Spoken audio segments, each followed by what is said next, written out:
Well, hello, everybody. Hope everybody's well. Welcome to the Holy Shiftball podcast, where we raise your frequency one cosmic giggle at a time. I'm Bethany, your energetic bestie, alongside my fabulous co host, Sharon. Hey, Sharon, how are you? Hey, Bethany, I am wonderful. How are you? Girl, I am absolutely doing well. I kind of had a little bit of a funk, a little bit of sickness, but getting over it, feeling better. Thanks for asking. Awesome. Awesome. Good to know and good to hear. Yes, good to hear. Okay, so today we are officially opening our brand new series around consciousness. And Sharon, what that has been so much fun, hasn't it? Absolutely. We've had a lot of fun with it so We far. have Yeah. been interviewing, guests behind the scenes. I mean, brilliant minds, professors, researchers, teachers, people who have lived this work for decades. And today, after the show, we have even more interviews lined up.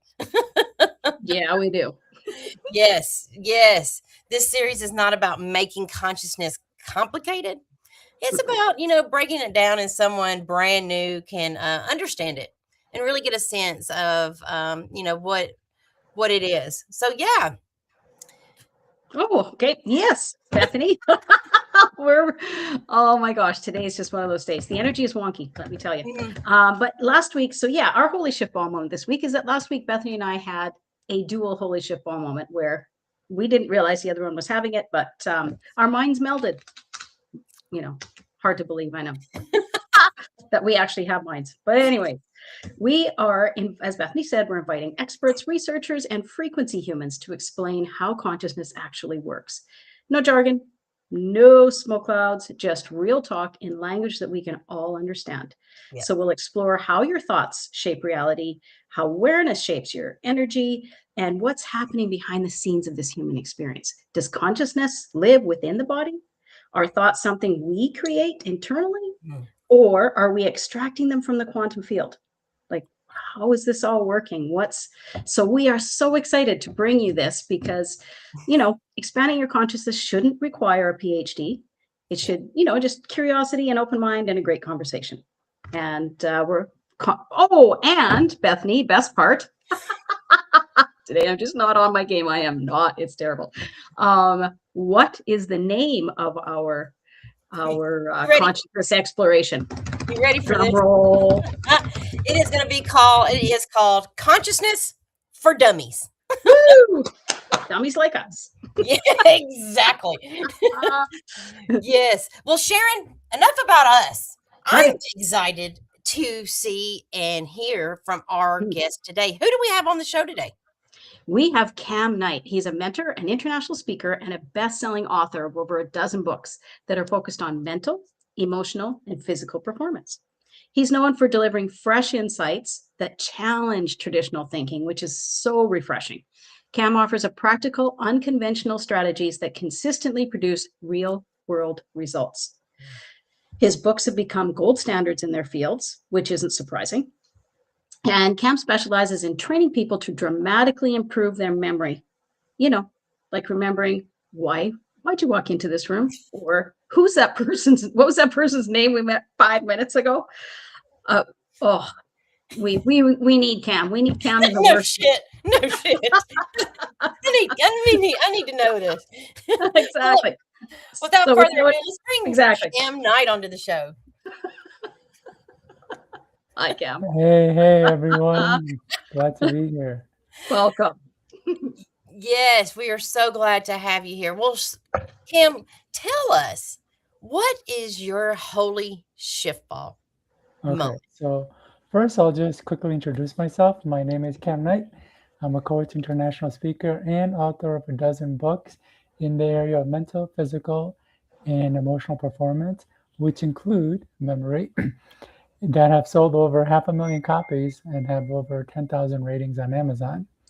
Now I talk about a concept called internal resistance, which answers a question I had my entire life, and that is, why is it if I want to do something, I know what to do, I know how to do it, and I have the motivation and desire to do it, but for one reason or another, I can't or don't do it. Now, at the time, there were no clear answers when I had this question. The best answers that I came across were that you needed motivation or that you need discipline. And yes, motivation and discipline are part of the equation, but I think it's just a piece to a much bigger puzzle. And over the last 15 to 20 years, that question lingered in my mind. Every time I was stuck, I wondered why. Why can't I get stuff done? Why do I keep spinning my wheels? Why don't I just do this dang thing and get the result that I want? And so the more books I read, coaching I did, and seminars I attended, the more I learned about the complexities of the human brain. And over time, my brain was processing all this information in the background Hmm. without realizing it. And out of nowhere, I had this epiphany or shift ball moment where I'm like, wait a minute, there's a part of our mind designed to hold us back. There's a part of our brain built to keep us from growing and making progress. And I call this part resistance. And it's this brick wall that we hit anytime that we want to do something, but we can't, no Hi, matter Ron. how much we want to do it. And so that was really my shift ball moment that got me to kind of move away from books and started talking more about internal resistance. Yes. What is one you say about mind mapping? I thought, what is mind mapping? Yeah, so mind mapping is actually a little bit different than internal resistance. A lot of times when I am on a show and people find out about my books, they really get honed in on the mind mapping and they think it's something related to mapping the mind, but it's actually just a note taking technique. So traditional note taking is done line by line, starting at the top of the page and working down. Whereas mind mapping works very different from that, where you don't start at the top of the page, but in the center. And instead of going line by line, you expand outward like a spider web. And the reason this works so well is because all of our thoughts and ideas aren't floating aimlessly in our heads. They're Mhm. all linked to each other like a spider web. And so anytime we have a thought or idea, it triggers other thoughts, ideas, and memories, and those will trigger even more. And in many ways, mind mapping resembles the way the brain takes in, processes, and stores information because every idea is connected to other ideas, which is how our brain likes to store and remember information. Mm. So when you talk about internal, let's go back to internal resistance because that's, I think, the topic. Well, I don't know, but Yeah. you mentioned it, so I want to ask a follow-up question on it. Where does internal resistance live in your brain, and why does it exist? Why is there internal resistance? Yeah, so great question. And to answer that question, it helps to understand that the part of the brain that creates wants works separately from the part that allows us to act on the want. So we have one part of the brain that's creating wants, and in many ways, it was never built to see if a want was worth pursuing or going after.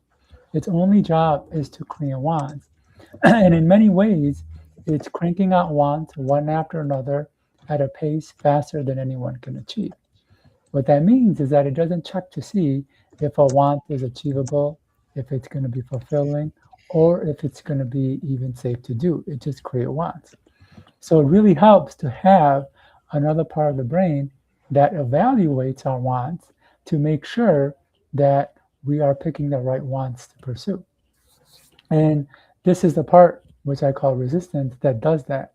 So anytime a want stands before us, it evaluates it using a whole host of criteria.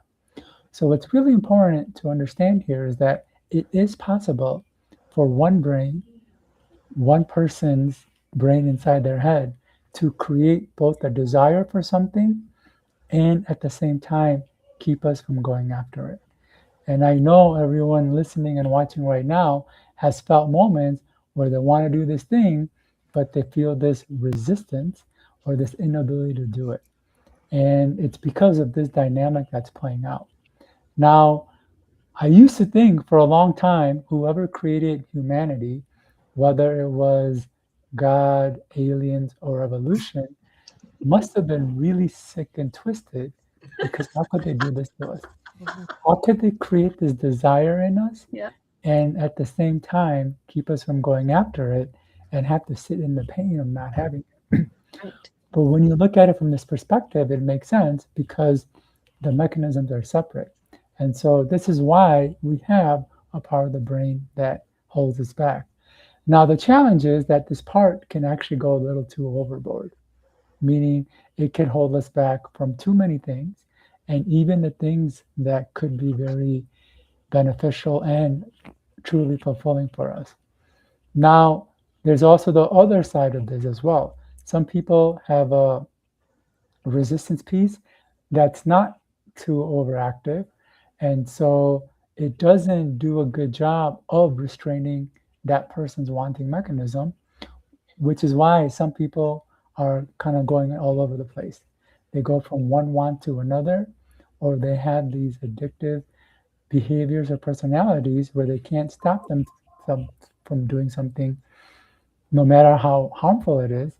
And it's because that resistive part of them isn't as strong or strong enough to overpower the wanting side. How Wow. big does the ego play a part in the internal resistance?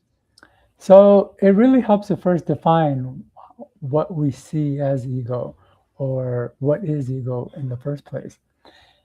The way I see ego is that it comes down to our want. All want is ego. And even wanting a glass of water is ego because we want that glass of water so we can continue our life and continue to live longer. So it's a way for perpetuating ourselves, and in a way it's an ego. And so a lot of times when we want something, it's really ego driven, I would say, because want is ego, it's always ego driven. And sometimes our wants are for just the basic necessities: food, water, clothing, shelter, and that's it. But then a lot of our wants go beyond that. It goes for the luxury, for the niceties. And a lot of those are actually related to attention because a lot of the things that go outside of our, what's the word, core and basic needs are usually because we want to show off or feel better and superior to others. And so the ego really kind of kicks in as well. Now, a lot of times when you hear people talk about this kind of work, and more or less, our brain is there to defend or protect us, and so the ego is there to protect us, that also plays into it because when we have, let's say, low self esteem or low self worth, and there's a lot of negative and unpleasant feelings associated with that. Mhm. So the ego will come in to essentially either cover it or push it down so we don't have to experience that feeling. And what I mean by cover it is if another person senses we have low self esteem, they might take advantage of it. So the ego steps in to kind of cover and block that part of us to show that, hey, we're not as low to, or whatever, to be taken advantage of. So the ego is kind of complicated, but at the most fundamental level, in my opinion, it comes down to our wants. And at the most basic level, it's really our wants are really ego. Hmm. And also too, as you say, a protection mechanism, right? Yeah. So it protects us. Um, that's fascinating. So I've got like 85 questions running through my head, and I don't know which one to ask first. So if you have another one, Bethany, go ahead. I've got a sort here. Well, what I'm thinking, what is one tool, what is one thing, one awareness that you could give our audience today that that to help them shift out of the lack, the wanting, and being able to identify the internal resistance? What is one thing that you could, give our audience? Yeah, so I'll give a couple because this is a pretty deep topic and it really helps to understand the different facets of it so people aren't held back by resistance. The first thing is to understand that both our want and our resistance can get in our way. So I talk about how resistance holds us back, and it's easy to assume that it's resistance that is creating the challenges when we want to do something, but we can't. But interestingly enough, our own wants can create challenges as well. And it's hard to imagine that our own wants can be the very thing that keeps us from going after them. And there's many challenges our wants create. And one of them is kind of what I alluded to earlier, where we have the brain and it's creating endless wants one after another. So it's easy to go from one want to another without making any progress or doing going in it enough where it could be fulfilling. So, we've all experiences where we started something and then we saw the next shiny object and we went to that and then we saw the one after that and then we Squirrel. went to that. Yeah, Shiny exactly. ball. Yeah, exactly. Yeah. So our own, in that sense, our want to create a challenge, but there's other challenges I want to create as well. And I won't go spend too much time on it, but this should help people understand that, oh wow, my own desires can be the very hindrance in going after them. And then the other thing to also help shift us into understanding where our resistance comes from is using a technique called self talk. So, for those who don't know, self talk are statements that you say or repeat to yourself of the changes that you want to have. So, for example, if somebody wanted to improve their health or their fitness, they might start repeating statements like, I am healthy and fit. I exercise regularly and I eat well and things of that nature. The reason I recommend that is because when we're repeating a statement like that, oftentimes our mind will react to the statement. It may say things like, you're not healthy and fit, you haven't exercised regularly, and it might trigger memories of moments in their life where, you know, they weren't very disciplined and things of that nature. And all of that stuff that the mind reacts is a sign of our resistance. It's indicating that we don't have a belief that we can become healthy and fit. And that's where some of our resistance might be coming from. We may have, it may give us indication that we see ourselves as somebody who is the opposite. So now our identity and self image are coming into play. And if we try to do anything that goes against our identity and its self image, resistance will rise. So these are some ways that people could get some really quick insight into what's causing their resistance. Now, these are self tools I give to people. There are other ways to access that, and they're a little bit more nuanced and usually helps to do one on one work with me. So I'm going to take a moment to plug myself. Uh, if anybody wants to do that, they can reach out to me at coach@kamknight.com. But another way to continue moving past the resistance is to continue repeating those statements. So in the beginning, we repeat them to see how our mind reacts to it and to get data about what our resistance is. But if we actually continue repeating the positive statements, those words actually seep into our unconscious and start to act out what the words describe. So if we start saying things like, I am healthy and fit, over time, we start to actually move in that direction. If we repeat things like, I exercise regularly, or I eat well and only put nourishing foods in my body, over time, our mind starts to support us in that behavior. Okay. So, yeah, so this is a very nuanced topic and it goes pretty deep. And I know what I'm giving is pretty like simple, but that's just to get people started. Okay. Yeah. Sharon, you have a question? Um, so how do you train your brain not to be resistant? That came from Ron, but it's a good question, so I'll ask it. Yeah, so one is with the self-talk is we start repeating the self-talk statements, and it helps to train our brain But if to you don't believe it, then you won't see it. So by just talking, how is that going to shift your reality? self-talk doesn't require beliefs for them to work.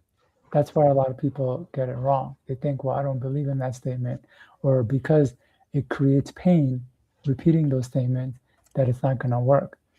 And in the beginning, yes, we won't believe it. And yes, it does create pain, but we want to keep repeating it so we can get that out of our system. Would you also say that by doing the self-talk, it does bring you to the present moment? It brings you into now. It brings you into the awareness of what it is that you're choosing to think and feel. Would that be accurate?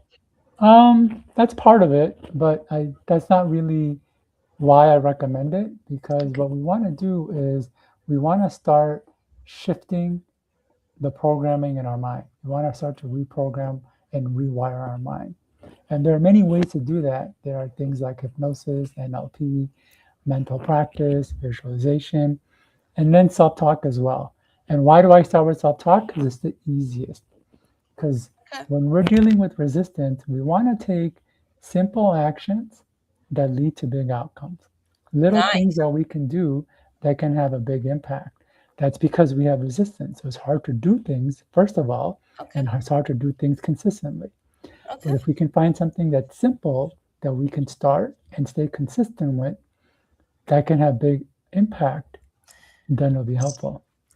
So would you say self-talk is really akin to when you hear something about yourself? Like say someone says that, you hear a superior at work, or you hear a coworker at work say, excuse me, that you're not smart enough, or you shouldn't be in your position because you're not qualified for it, whatever the case may be, or you hear a Yeah, sibling say something or whatever, and that sticks with us, and we start forming thoughts and opinions about ourselves surrounding that. So when we use the self-talk, as you suggest, is that similar it's to hearing 100% that? similar. Mhm. Yeah. Okay. So words are powerful. They Yes. have the ability to kind of create beliefs and self-image and identity. Just by somebody saying, hey, your work is not good, it can actually make us think that we are not capable or Mhm. that we don't have what it takes.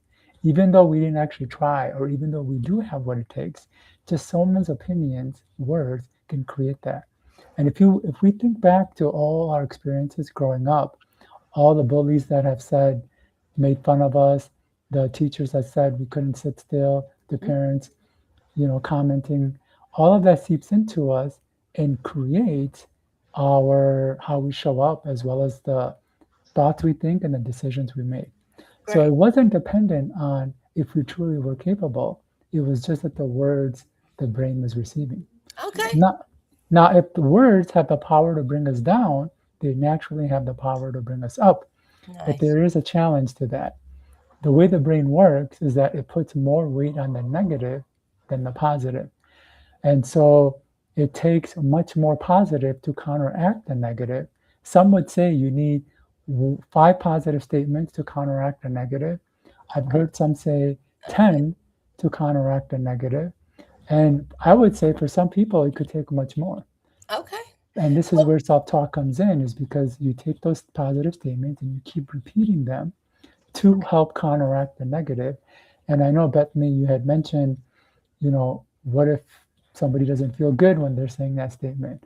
Well, of course they're not going to feel good, because as you say the positive, it will trigger memory of all the negatives that they've heard, which is why we have to keep saying the positive and trigger the negative until it comes out.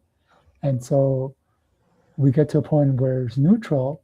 And then as we keep saying the statement, it'll start to have a more positive reinforcement and feedback loop. all right.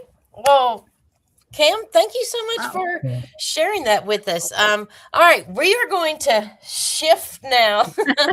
into our favorite segment, which is called Shit or Shift. This is Yeah. where we're going to pop out some scenarios to you, Cam, and you tell us if it's a shift. Yes, it's expansive. I'm taking it. Woohoo! Bring me some of that.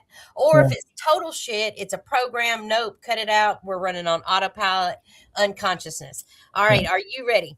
I am ready. All right, Sharon, you want to pop out your first question, girl? Okay, now Cam, because you were also labeled as a memory expert, my shit or shift questions are based around that. So Oh, sure. I apologize. So stress actually helps you remember important things. It sharpens your focus. Shit or shift? I would say it's shift. The stress can help us get focused. Okay. And one of the key things to memory is attention. So a lot of times when we don't remember something, it's not because we have bad memory, it's because we weren't paying attention. The mind cannot store what it does not receive. And so oftentimes stress can help us get focused on something where we are receiving it on a much higher level to be able to store it.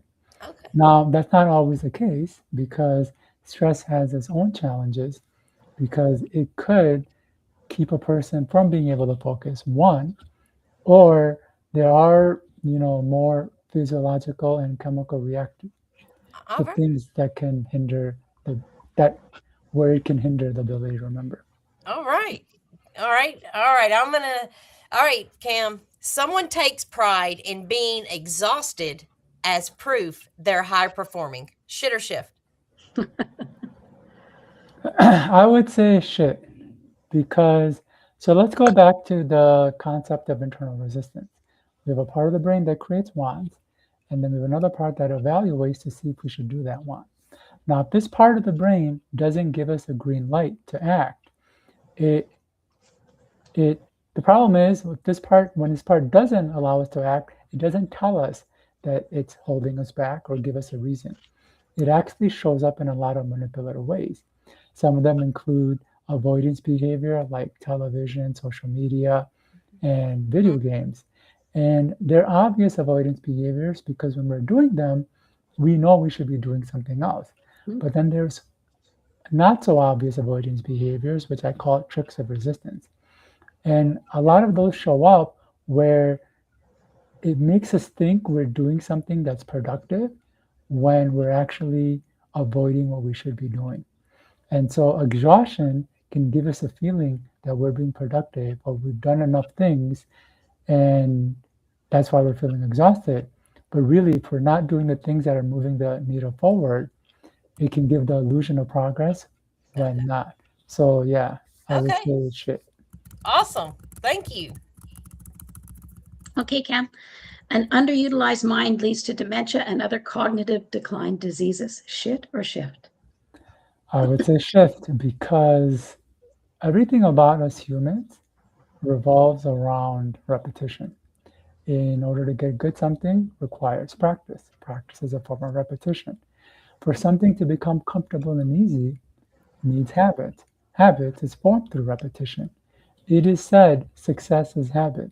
Success is achieved by repeatedly doing something over and over. Now, there's a concept in personal development called use it or lose it, Yeah. meaning if we're not using a particular skill, we begin to lose it and sometimes at an exponential rate. And so, if we are not staying active and using our minds in a healthy and intellectual way, it actually starts to we start to lose a lot of our abilities. Even though we may have spent years developing a skill, because we don't stick with it, we actually start losing it, sometimes at an exponential rate. Oh, So thank yeah, you. Awesome. All right. All right. Shit or shift. A person avoids mapping their thoughts because they are afraid it will expose how messy their thinking actually is. Shit or shift. 100%. People avoid a lot of stuff in order to not expose what's going on internally. Yes. And the thoughts is one part of it. If Yes. we have a lot of messy thoughts, or if we have negative thoughts, or underneath the negative thoughts, we have unpleasant feelings about ourselves, especially things that we may have done in the past that we're not proud of. The brain likes to cover all of that stuff up. Yes. Not only does it like to cover it up, but it makes it difficult for the person to go in and see what's there or to try to clean it up. So yeah, 100% shift. All right. Okay. One more? Okay, Yep. perfect. Excellent. This is great. I'm learning a lot. This is wonderful. Our host says he needs a brain maid. Me too. We'll ask this one more question. I know Yeah. you got a good one, Sharon. Well, I wish I would have went the internal resistance way, actually. I've been trying to form some in my head, but not Yeah. being so successful at that. Let's see. I've got a good one. I've got a Go good ahead. one. Go ahead. Okay, someone blames aging for their memory issues while they are stuck scrolling on social media for 4 hours. Shit or shift? 100%. Yeah, Yeah, it's too and much here, data coming into the brain. What would you say? I mean, how does the brain really handle all of this input being, projected to it at all the times? It just feels uh, like, for me personally, I have seen, the more that I plug into these social medias, when I get off of it, the mind is just still going, yeah. So how does it handle all these inputs? Yeah. Simply, it throws it all out. So one of the fundamental principles I teach about memory is that the brain is built to forget, and it's actively making us forget. Now, Yes. when a person hears that, they go, how could that be? Why would my mind make me forget? Well, there are many reasons and actually advantages to forgetting. And one Yes. of them actually relates to internal resistance. Remember, I said when resistance stops us from doing something, it doesn't tell us it's stopping us or give us a reason, but instead uses manipulative tricks. And I gave an example of a manipulative trick. Yeah. Well, another manipulative trick is that it makes us forget. It not only makes us forget the commitment we made, but the things that we need to do to stick with the commitment. So Yeah. it makes us forget the appointment, the Yeah. classes, the things Yeah. that we can do to move the goal forward. But another reason the brain forgets is because everyone likes to say that the brain is unlimited and it's limitless. In some ways, yes, but it still has its limitations. And it can't store every information that comes its way. Brain So rot. yeah, so it's learned to throw out a lot of information that it Yeah. deems not helpful or useful. And so what's really important to know is if a person is receiving a lot of information on a daily basis, especially via media Yes. and social media and video games and all that, it's too much where it Hmm. can't help but start throwing things out. And then people Yeah. start thinking they have a bad memory. And it's not that they have a bad memory, they're just presenting it with too much information. For sure. And so the solution is one, cut out the amount of information you're exposing yourself to, meaning all the movies and television and all that. Or two, the information that you do want to record and remember, put effort into remembering it so it does stay in for longer. Awesome, Cam. Okay, for those that are listening who are realizing that their brain might need some structure where they Yes. can, where they can come and connect with you, how can they connect with you today? So I got 3 free gifts for everyone listening here. The Wow. first one is called Prompt Engineering for Your Mind. The human brain was original ChatGPT, and you can prompt it to give you answers and solutions Okay. just like ChatGPT. But unlike ChatGPT, you can actually prompt it to take action on the answers and solutions, and you can learn how to do that in the first guide. The second guide is on building skills and habits in your sleep. When we want to move forward in life, we have to work on reprogramming our brain Yes. so it aids us in our efforts versus fighting against it. And it's possible to do that with self talk, and they can learn how to do that in the second guide. And the third guide is a deeper dive into the topic of internal resistance, where they'll learn how other reasons their wants can get in the way, other causes of resistance, but more importantly, other tricks their brain uses to keep them from doing things. And they can get all 3 of those guides on my website at kamknight.com.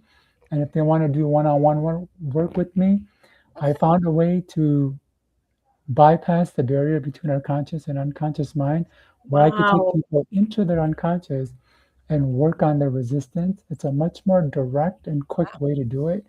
And Wow. they can reach out to me at coach@kamknight.com. And for Awesome. those of you, one second, for those of you listening on the radio, Kam is spelled K-A-M, and Knight is spelled K-N-I-G-H-T. So it's Yeah. KAMKNIGHT.com. I Yep. just want to make sure those about listening on Spotify, iHeartRadio, and all the other platforms that we have, that they know the correct spelling of your name, because I know most people would go C-A-M instead of K-A-M. Yeah. So thank you for that. I will need to make sure people in future shows, I notify them to do that too. Well, Kam, thank you so much for coming and being on the Holy Shiftball podcast. We have thoroughly enjoyed learning more today. Yeah. This has Thank really you. been an eye-opening experience, and I thoroughly enjoyed it. Honest to God, I really did. Wow. Thank you so much Yeah. from our heart to yours. Yeah. Wow. Thank you both of you for having Thank me you. on. This was great. I know we kind of went in different directions, but we That's did okay. kind of come back to Perfect. it at the end. So that was great. It's all Thank good. you so much, Kam. Yeah. Thanks, Kam. You're welcome. Wow. Amazing.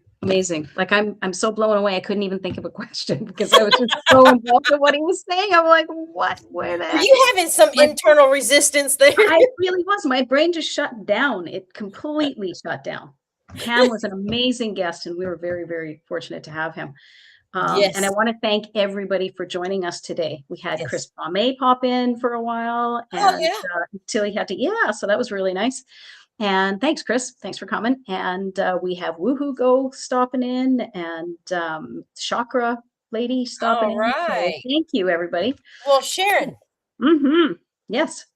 you are absolutely amazing. Who do we have on our show next week? Who do we have on our show next week? Yes. We have Rosa Hope next week.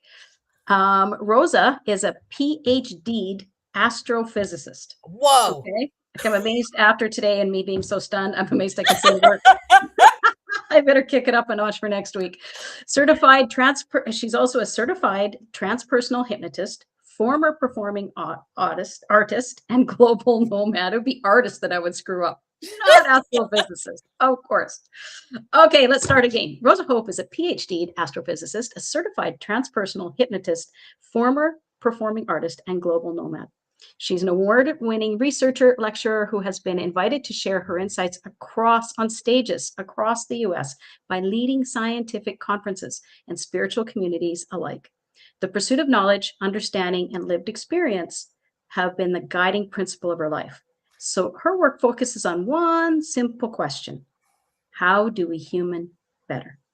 Oh, how do we human better? How do we human better? You'll have to tune in next week to find that out. That is awesome. And be sure you can check us out on Holy Shiftballs at YouTube, or you can catch the replays on Facebook at holy.shiftballs. And you know what? I am so looking forward to kicking off our Consciousness for Dummies. This is going to be a lot of fun, and we're looking forward to everybody tuning in and learning just as long as, like we are. It's going to be fun. It's going to be a lot of fun. Today, I was a prime example of why we need the Consciousness for Dummies. I was just, making sure everybody understood why we're doing it. Well, Sharon, remember, girlfriend, when life kicks you in the balls, be sure to tune in to your Holy Shiftball podcast, where we take that shit and turn it into a shift. All right, we'll see you next Thursday. See you next Thursday. Bye-bye. Bye-bye.